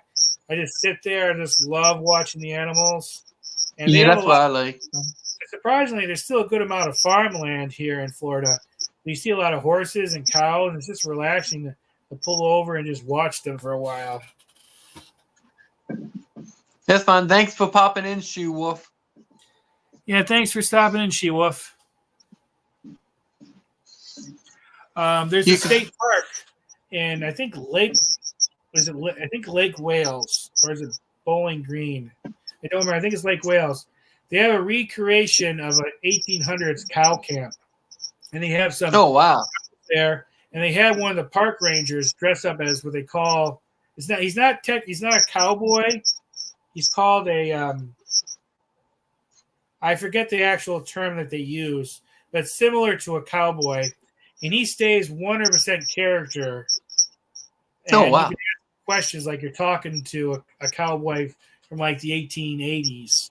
And I did that. That'd be neat. I did that on my channel years ago. The camera I had was crap, but it still was pretty cool to visit. I got to go back to that state park and check out some of the trails. I haven't done a lot of the trail stuff like that much. I got to figure out how to handle it with Mom because she's someone I got to keep. Yeah. And it's hard because I can't leave her home too long, and she can't really come with me to the trails because even with an electric scooter, a lot of those trails would be too rough to drive. Yeah. And wheelchairs, if they're going on grass and sand, unless you have those fat wheels on it, they always get stuck. Yeah. She-Wolf, we just been talking about stuff about Florida life and our channels and things like that. That's mainly what we've been talking about, and some future ideas and things we want to do. But like I said, it's funny how some states, like you said, some states have nothing really to. I mean, it's always something to film, but it's like boring some states, and then you go to like some states, like I said before, you can never run out of options. I mean, that's just ridiculous. Some of the best states to be a vlogger in is like Florida, Texas, and California. Now, what do they all have in common? Generally, it's the weather. And because the weather's better, so much more industry and attractions and people live in. That's why it's so much better than most other states. Probably the only other one that's really good that doesn't have that common denominator is New York, and it's mainly New York City. That's because it's so big and there's so much there. But that's just how it is because so many people settled here, and that's why there's just so much more to do. And I don't want to sound mean, but if you go to, I don't know, Montana, it's much more lesser people or open ground. So there's not as much to film there. I mean, there's things to film in every state, but it's just not more. It's more than that's just how it is. Yeah, run out of options. Yeah. Yeah, like where I used to live when I used to live up north. If I was living there, I would run out of things to film in my small town within a couple days. There's just not much there. That's why I'm very fortunate to be where I'm at because if it wasn't for living here in Florida, I wouldn't really have much of a channel. So that's another question. I mean, I've been doing mostly. I haven't done what you did, but how is I mean, because there's so many tourists, I guess they're used to cameras, but you still have any problem with people like when you're filming stuff, people still come up and say, "What are you doing?" I never really had that. There was a couple times when I would film at like a convention. I went to this reptile convention, and I was filming this booth, and this guy got really suspicious. Most of the time, it's okay. Like someplace like Disney, no problem. Yeah. Once in a while, I'll have some people give me a side-eye look. And I bet, I always say to myself, they must live someplace in a small town where they're not used to it because someplace like Disney is the most filmed and video place practically on Earth. Yeah. Most attractions I don't worry about. When I go to like a restaurant, like that pizza one I think you commented on, I don't film with my vlog camera because number one, that might make people uncomfortable because they're not used to it there. Two, you don't know how staff is going to react. Yeah. And three, when I'm filming something like that, I want to keep it kind of the down low anyways because I want to film what a common experience would be. I don't want them to make it super special when it really wouldn't be. That's why I film with my phone, and I'm not in your face. I'm very quiet about it. I don't want anyone to be uncomfortable. But if it's Yeah. like a regular attraction, Disney, a museum, Yeah. something like More that. traffic. Yeah. Yeah, I'm all out with my vlogging camera. I'm not secret about it or But nothing. but She-Wolf said, "I'm really scared someone will look at me weirdly for talking to the camera." It's happened to me sometimes, She-Wolf, but you know what? Who cares? I just ignore them. You're doing what you're Yeah. doing. You're enjoying it. If they have a problem Yeah, I with it, know. it's them. Just like me, I would like to video some stuff like in DC, like where I live, like all the museums down there. It's like the Jefferson books, like stuff. But I don't know if like in the library stuff you can film that. So I gotta check and make sure first. But Well, you can that always stuff be neat.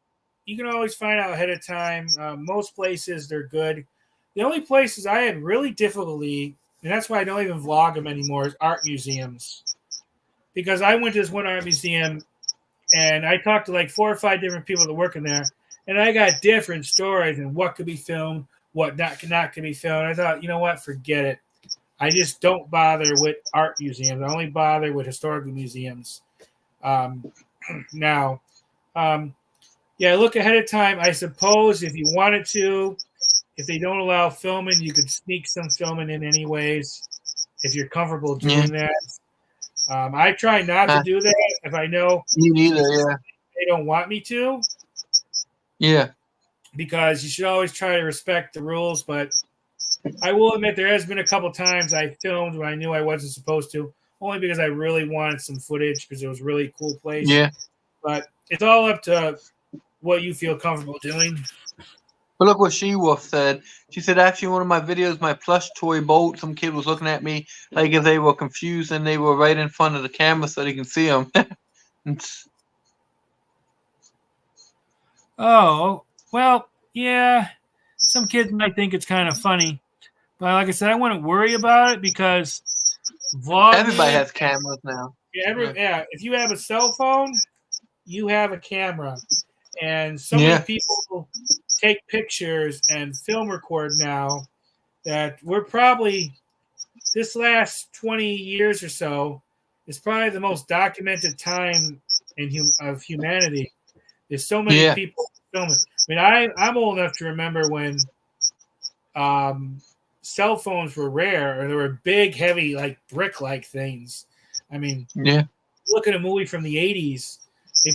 You had to see like they had to carry around in a suitcase, and they were big, heavy things. You two well, I know you're definitely too young to remember that, She-Wolf, and I think you're probably too young to remember it too, Chris. But the cell phones in the 80s were gigantic. Yeah, well, yeah. The cell phones were just starting to be popular when I graduated high school. Like, we had them, but they wasn't really a thing really yet either. Yeah, they finally really started becoming popular around 2000 or so. Before that, I remember my brother had one. It was a big, bulky flip phone type thing that you can only talk. You couldn't take pictures or text or nothing. But it amazes me how quick they advanced to, and not just a phone. They're a camera, they're a computer. I mean, some YouTubers, all they do is film on a cell phone. They don't even use a regular vlogging camera to take pictures or nothing. I do both, but I need to upgrade. I need to get something like an iPhone. So everyone tells me they're so much better and they film so much better, but they're expensive. I just don't have the money. And then I need to update my main vlogging camera because I use the Canon G7X Mark II. It's still a really good camera, but it is outdated and old, and it doesn't do 4K, and there's other issues with it. But it's hard to find another camera that I can afford, but also like. There's a few I was looking like. There's this one YouTuber I watch. Yeah, I can understand that it's so much more helpful using just a phone. But Yeah, phone's convenient. Yeah. my camera or my phone, I'm not fully happy with the filming and the sound on it, and it's just I have too much trouble with it. It would not survive if I did vlogging on it full time. That's something I intend to do more. But there's this one YouTuber I watch. He's called Steve Wallace, aka Camping with Steve.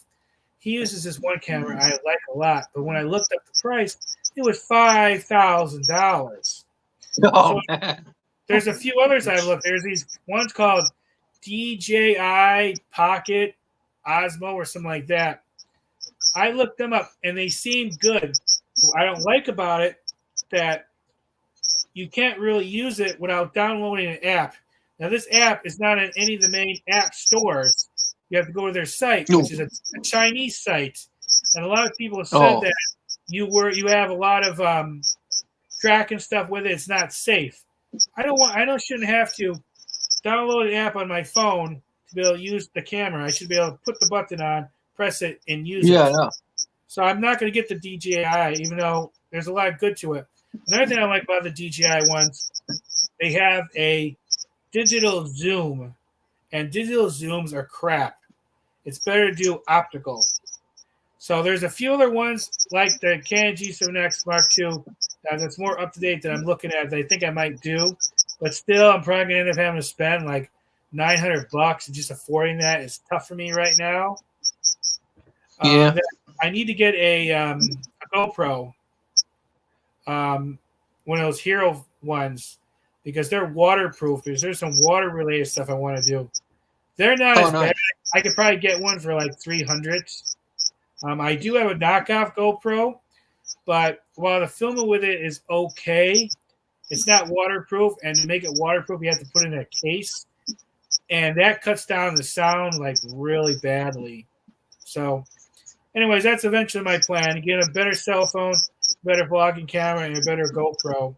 Because the better you do in those things, it helps out the channel immensely. Yeah. But you should definitely look into a phone too, Mike. Cause that like you said, like She-Wolf said, you can get good cameras for like phones for like and it's like more convenient too. You can use it, put it in your pocket, and all that. You know, you can pull it out.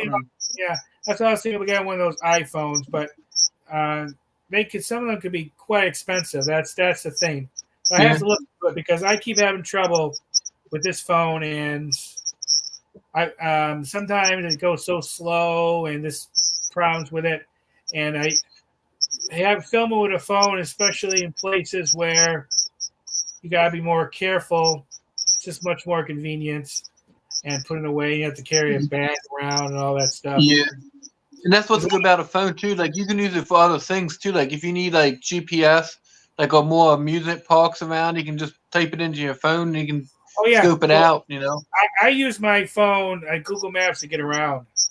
I used to have a TomTom, but I always had trouble with it, and the phone always updates, and it's so much more better to get around with that because I'd be nervous going to all these different places because I would be afraid of getting lost.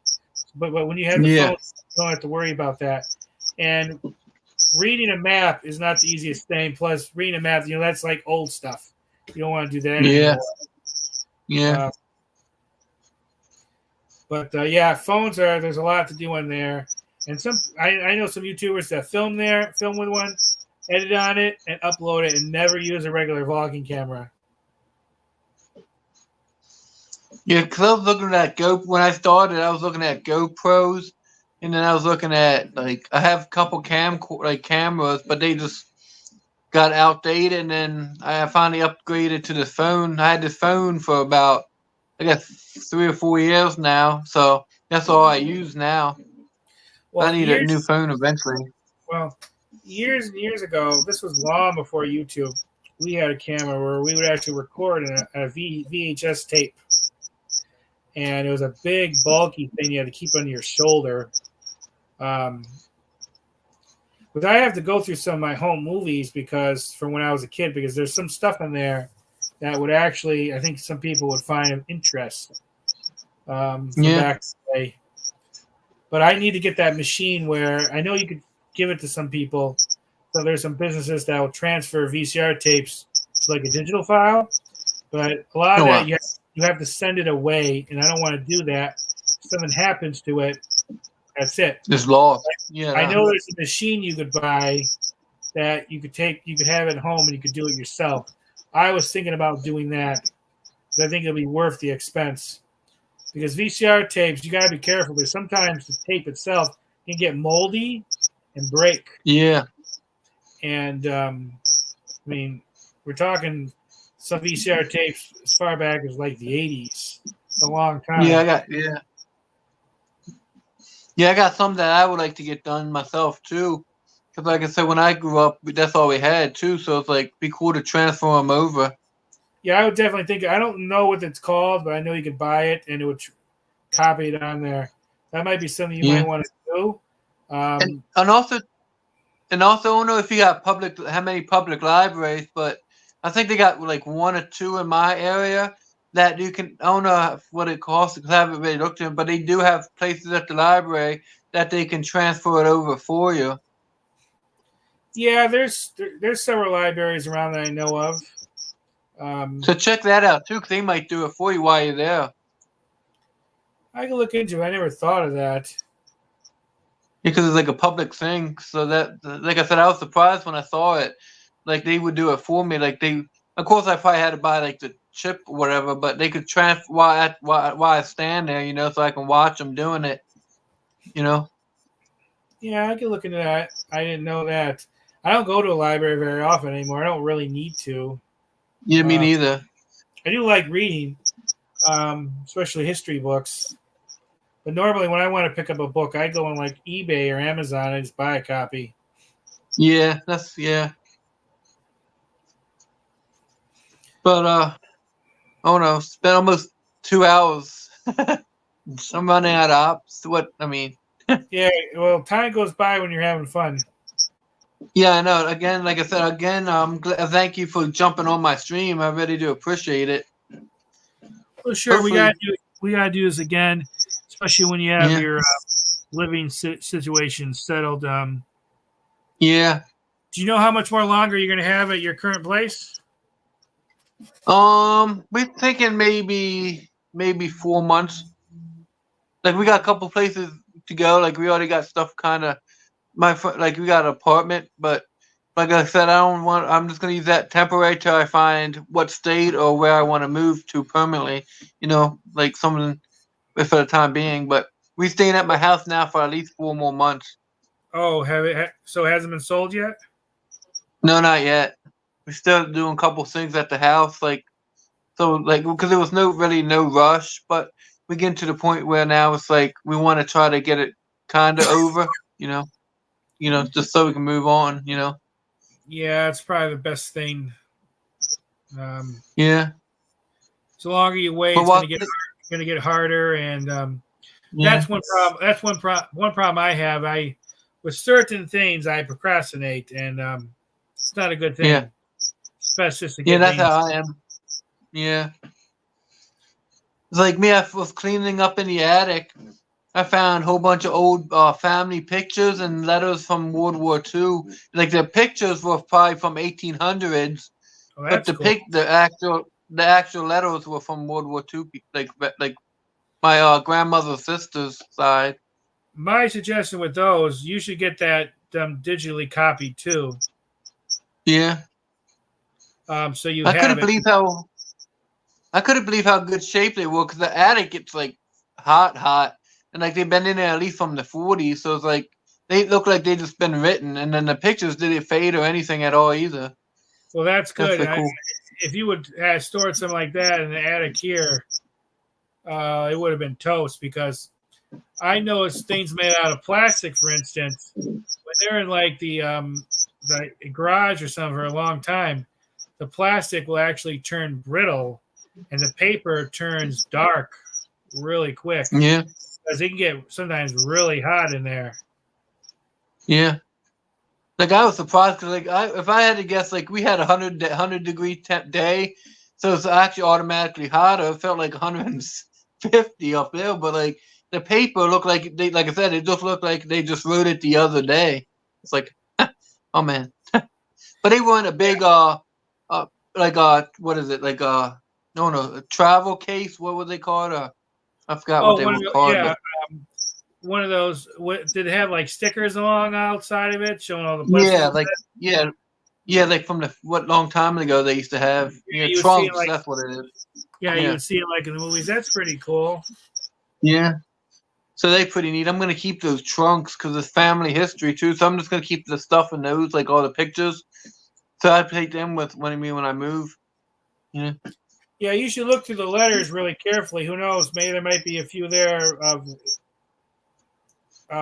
that's written by someone historically well known. You never know.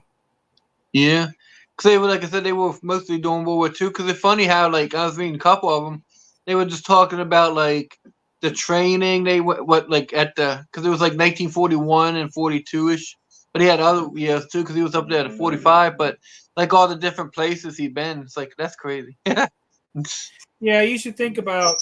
I thought about doing this myself. Trying like investigating your family tree. Yeah, speaking of that, actually, my aunt, because she's the one that's doing all like, she's in charge of the will and taking care of the house and all that. But because they had a sale on the DNA, what is it that Yeah, famous ancestry.com. Yeah. Yeah. So she got a kit for me and my uncle to take because she did it on her side, but she needs like the men, like my uncle to do it because like from his dad, because the men had to have different stuff. So we're gonna do that too, so we can send it in or DNA Yeah, thing. I heard some people can find a lot of stuff from that, and you'd be amazed at how many things because they pull up like records and stuff you can see online. Yeah. You can learn a lot about it. And the thing with me though is like I don't know if I told you before, I never met my dad, so I just curious to see if I took it, if his stuff would come up. You know, Yeah, I didn't know anything about your situation with him too much. I don't. I'm not even sure you ever even really mentioned about him at all. Yeah, I never met him, so I just like I said, I'm curious if they took it, then I guess it would come up on mine, even though I never met him, because it's still family DNA, I guess. But is he still alive or is he passed? Yeah, still alive. Yeah, I know who he is and all that. Like on my birth certificate, I got his name and stuff like that. But I just never. My mom she never married him. She just had me, and then come back here. You know. Yeah, not a very easy situation. No, but like I said, it's not like it was like I don't think my mom she didn't want. I don't know the whole story because I never really asked her. But it wasn't like. It was a one night stand. It was like a relationship, but my mom just didn't want him in the picture for some reason, you know. But does he know about you? That I'm not sure about. I mean, I guess he could because his name is on the birth certificate. I don't know if he if he knew when she got put on the birth certificate because his name's on there. So I don't know. That's why I said somebody told me I should contact him. Just basically say hi. I don't want nothing. I just want to introduce myself. Because, like I said, I would like to know about my health issue. If my health issues, if he has the same thing, you know, and that's basically what they said. Just tell him that. Tell me if you don't want to meet again or talk again, that's fine. But just see if you can, about the health issue. So I might do that. You could try. Just don't be disappointed if you don't get a good response or no response at all. Yeah, like me, like I said, I'm not looking, like, I don't really want to, like, I hope, that's what I told him, the reason I didn't do it yet is because I don't know what he does. I don't want him to, like, all of a sudden start clinging to me, you know, like, I don't want that either. I just want to know, you know, because some of them, he might say, oh, I didn't know you existed, or I want to make up lost time. It's like, I don't really want that. I just want to know what my health issues, you know, but. Yeah. So I'm going to see what the ancestry.com says first because, like I said, it might come up on his stuff anyway, and then go from there, see what happens. Yeah, it's definitely an idea. Whatever you feel comfortable doing, you should do. Because, like I said, I don't know if I'm sure he has a family now. That's why another reason I don't want to get involved because his wife, if he has a wife, he might not know about me, and then I show up and it's like, you had another kid, you know, and then he has the family problems. I don't want him to get in trouble that way either, you know. Well, that is if you can actually find him. Yeah. But it might not be as easy as you think. Yeah. And there's always a possibility he might not still be alive too. Yeah, because like I kind of looked up a couple, like that is a popular, it's a kind of popular name, but it's not a popular name. And like I kind of, because I knew I got his age, so I kind of can pinpoint down, because on the birth certificate it has his age at the time when I was born, so I can kind of pin down his age too, you know. So it kind of narrows it down, you know. Yeah. Well, I hope that turns out good too. Yeah, but like I said, I'm just gonna see what the DNA thing comes up, because it might come up on there first, and if it comes up on there, then I can go from there and see what happens, you know. Yeah, if you put that in, sometimes they have it where people who shares DNA with you actually contact you, so you might have siblings out there who might did what you did, and they may see that, and then they may try contacting you. Yeah, that's another thing. I might do it. Like I said, I just don't want a whole bunch of people try to catch up for lost time. It's like, I don't want that. But I guess I would tell them politely I don't really want that. But you know, yeah. Is there a particular reason why you don't? Oh no, I never had them in my life, and my mom never really talked about them too much.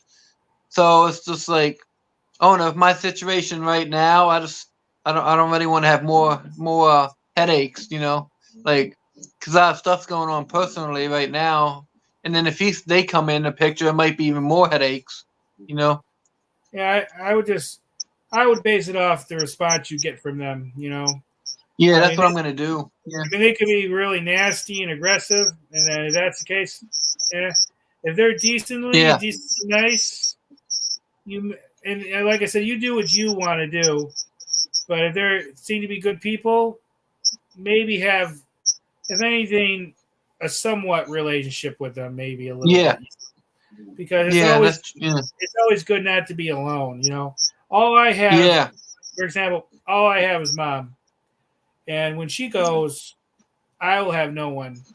I'll be here alone.